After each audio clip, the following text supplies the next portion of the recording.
Assalamualaikum warahmatullahi wabarakatuh. Berjumpa lagi di program acara kesayangan kita semua, Dongeng Abah.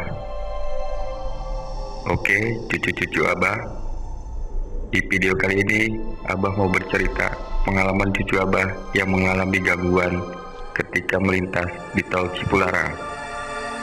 Langsung dengerin ya, cu. Cerita ini bermula ketika cucu Abah sedang bekerja di kota Bandung. Abah sebut saja cucu Abah ini bernama Rangga. Pendek cerita, Rangga di Bandung sedang melakukan survei lokasi untuk sebuah acara. Rangga kala itu ditemani kedua rekannya, Abah sebut saja Denny dan Dian. Tak terasa, mereka pun sudah harus kembali ke Jakarta karena dirasa sudah menemukan lokasi yang dimaksud. Mereka pun bergegas untuk kembali ke Jakarta. Pendek kata, tepat hari Kamis sekitar jam 10 malam, mereka berangkat menuju Jakarta menggunakan sebuah mobil.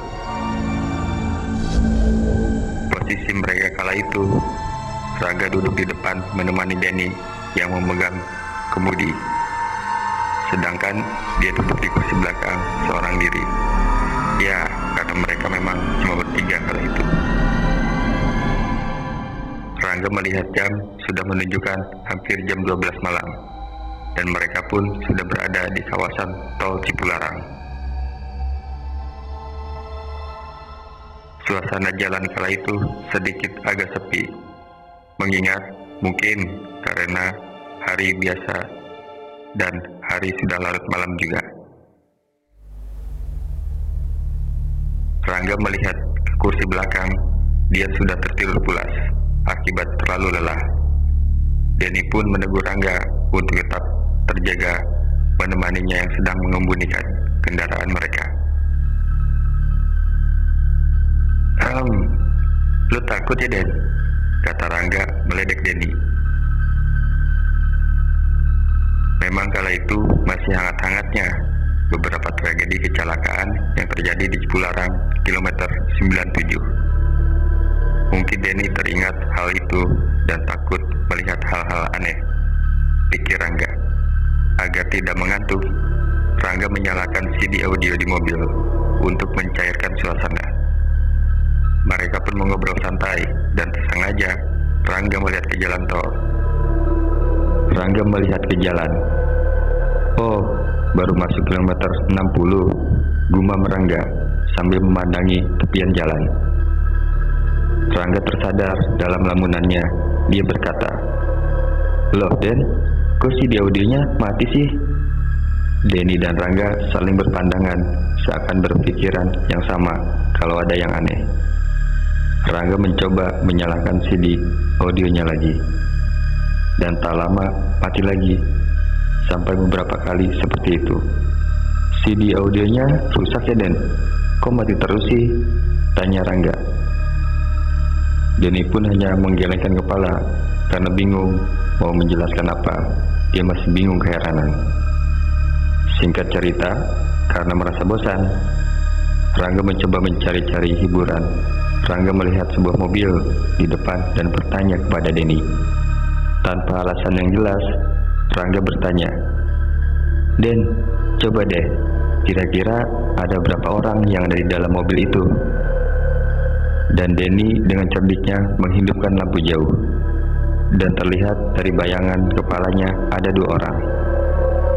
"2 orang?" Den menjawab dengan semangat. Rangga meminta Denny untuk menyusul mobil itu untuk memastikan ada berapa orang di dalam mobil itu. Dan betapa terkejutnya mereka. Ternyata di dalam mobil itu penumpangnya hanya sendiri. Rangga dan Denny langsung terdiam. Dan Rangga dapat merasakan kalau mobil yang mereka tumpangi melaju menjadi sangat cepat. Santai, Den," ucap Rangga menenangkan Denny. Rangga masih penasaran dan dia memastikan kembali dengan melihat ke spion kiri mobil. "Hah? Rangga tersentak kaget. Dia melihat hal aneh, seperti sebuah kain putih yang menempel di belakang kiri mobil dan berterbangan tertiup angin. Rangga terdiam, tapi karena penasaran, Rangga pastikan untuk melihatnya lebih jelas lagi. Rangga mencoba melihat ke spion tengah. Betapa terkejutnya, Rangga melihat di sebelah Dian yang tertidur pulas. Duduk seorang wanita dengan baju putih dan rambut hitam sebahu. Duduk menunduk. Reflekslah Rangga, lalu mengarahkan kaca spion itu ke atas. Denny menegur Rangga keheranan. Sedikit emosi, Denny bilang bagaimana dia bisa melihat ke arah belakang. Rangga hanya terdiam, tidak menjawabnya, dan menyuruh Denny untuk terus konsen mengemudi. Rangga berusaha tenang, walaupun sebenarnya Rangga mulai ketakutan. Perasaannya kini campur aduk, rasa penasaran ingin menoleh kembali ke belakang. Apakah sosok itu masih ada atau tidak? Tapi Rangga takut, dan Rangga mencoba untuk tidak panik dan mencoba bersikap biasa saja dan kembali mengajak Denny mengobrol. Tiba-tiba terdengar suara klakson berbunyi berulang. Tiba-tiba ada satu mobil di belakang mobil mereka menyalakan lampu jauh sambil membunyikan klakson, dan Denny pun memberikan jalan mobil itu untuk menyusul. Sebuah mobil pribadi berwarna merah marun dengan cepatnya menyusul mobil mereka. Saat itu Rangga sempat bercanda, "Den, pasti tuh orang kebelet kali ya, jadi buru-buru ngebut gitu deh." Hahaha. Mereka berdua pun tertawa, dan suara klakson terdengar lagi. Dan ada lagi mobil di belakang menyalakan lampu jauh. Denny pun memberi jalan lagi untuk mobil itu lewat. Rangga berkata dalam hati, perasaanku saja atau memang mobil yang menyusul kami ini adalah mobil yang sama, karena berwarna merah marun juga. Ternyata Denny pun berpikiran yang sama dengan Rangga. Rangga dan Denny spontan memperhatikan mobil itu dengan seksama.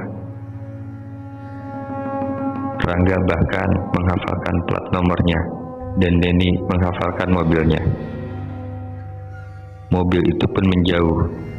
Denny melambatkan kecepatan mobil yang dia kemudikan. Malam pun makin larut dan suasana semakin sepi. Lampu penerangan di jalan ini tidak terlalu bagus, dan Rangga tidak tahu pasti ini berada di kilometer berapa. Dan ada mobil menyalakan lampu jauh lagi. "Aduh, ini udah yang ketiga kalinya," gumam Rangga. Mereka berdua pun mulai merasakan perasaan yang tidak enak. Mobil itu mulai menyusul. Rangga perhatikan dengan seksama. Kaca mobil itu sangat gelap, dan saat menyusul, secara refleks, Rangga mengambil ponselnya dan langsung memfoto mobil itu. "Hah?" Dan benar saja, itu mobil yang sama berwarna merah marun juga. Dan anehnya, dengan plat nomor yang sama. Rangga berkata, tidak akan mungkin ada mobil yang sama lewat sampai 3 kali di jalan tol. Bulu kuduk Rangga seketika berdiri. Rangga pun berusaha membuat Denny tetap berkonsentrasi mengemudikan kendaraan. Mobil itu melaju cepat. Denny kembali menekan gas mobil dan mencoba menyusulnya. Di depan, mereka melihat sebuah truk kontainer berada di jalur kiri, dan sebuah bus berada di jalur kanan. Mobil merah marun menyalip di antara bus dan truk itu. Mobil mereka pun mengikutinya, dan mobil itu hilang. "Ini benar-benar tidak mungkin," ucap Rangga keheranan. Mereka berdua lalu menengok ke belakang, dan astaga, truk dan bis itu pun tidak ada. Seketika Denny semakin kencang mengemudikan mobilnya, sampai akhirnya mereka pun tiba di pintu tol dalam kota. Esok paginya, Rangga dan Denny membahas kejadian yang telah mereka alami semalam. Memang banyak misteri di jalan tol Cipularang, dan kejadian yang Rangga alami beserta temannya ini juga mungkin pernah dialami oleh pengguna jalan lain di jalan tol Cipularang. Dan pendek kata, pagi itu saat Rangga melihat TV, ternyata diberitakan telah terjadi kecelakaan maut yang menimpa sebuah mobil di kilometer 97. Dan Rangga jadi teringat ponselnya. Dan Rangga pun membukanya untuk melihat hasil foto semalam. Hah? Bulu kuduk Rangga spontan tiba-tiba berdiri. Rangga sangat begitu merinding ketika Rangga melihat hasil gambar itu.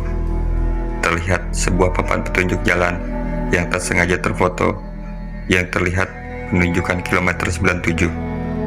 Mungkin segitu saja ya cu, cerita pengalaman horor cucu Abah di tol Cipularang.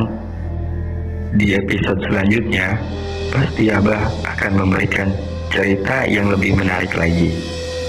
Sekian cerita dari Abah ya cu. Semoga para cucu Abah bisa mengambil hikmahnya dari cerita tersebut. Sampai berjumpa di cerita Abah selanjutnya ya cu.